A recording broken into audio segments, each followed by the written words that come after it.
Hi. Today I will be reviewing Amorak Huey's Dad Jokes from Late in the Patriarchy, published by Sundress Publications. I am presently studying towards an MA Popular Culture. My research is concerned with masculinity and comedy.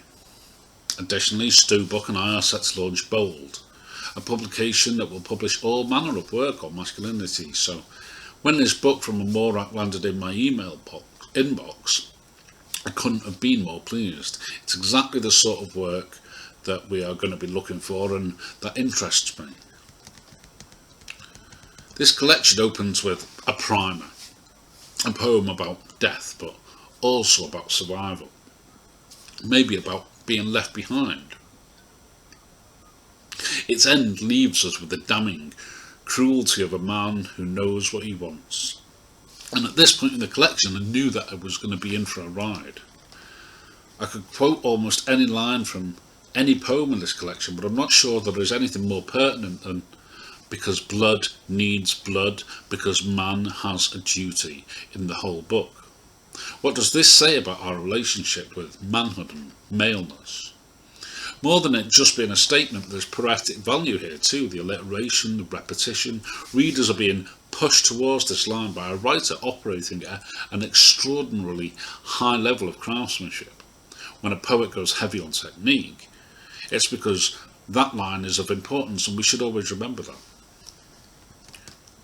The critic Tim Edwards writes that work more than matters to men, it is part of them. And this came to the forefront of my mind when I read A Man Brings His Work Home. Intentionally or accidentally, Edwards' position has been advanced here and elsewhere in What I Want to Be When I Grow Up, and again in Fred Flintstone and George Jetson. I knew early this was the model. For this poet, for all of us, like it or not, representation matters, and so the images of Flintstone and Jetson are all pervasive. In I Am Not Arnold Schwarzenegger, there is recognition that however much a man tries to fit in with the dominant image of masculinity, there are precious few of us who make it. Consider, his biceps are a religion, my bones are only bone. This says it all. In totality, this collection leaves me somewhat saddened that us men are being encouraged to fight for something unattainable. And stylistically, it's a world apart from David Hanlon's Spectrum of Flight, but the message is similar. We will never all fit in.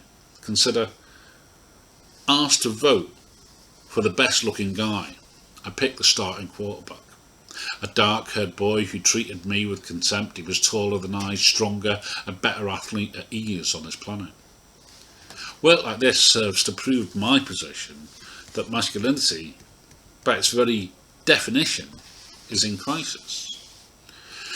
Consequently, men feel the need to prove their maleness, and the speaker of Still Life with Laugh Track is no different.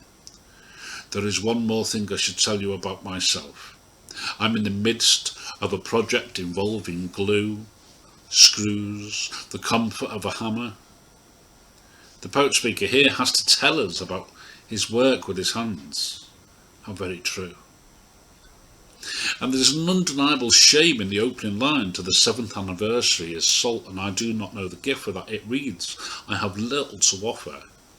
I am not good with my hands. Well, neither am I. I'll leave you with this image from Obeyed with Junk Mail. I imagine a boy walking up a mountain to meet a girl. It symbolises for me man's constant struggle for acceptance. For some listening to this today, they will argue that men always benefit from their gender role, and that is sometimes true. But it is also true that men find themselves constantly fighting against other men to be recognised as men, to what not be revealed as anything short of real men. And there is a weight and burden of proof that comes with that so many men feel.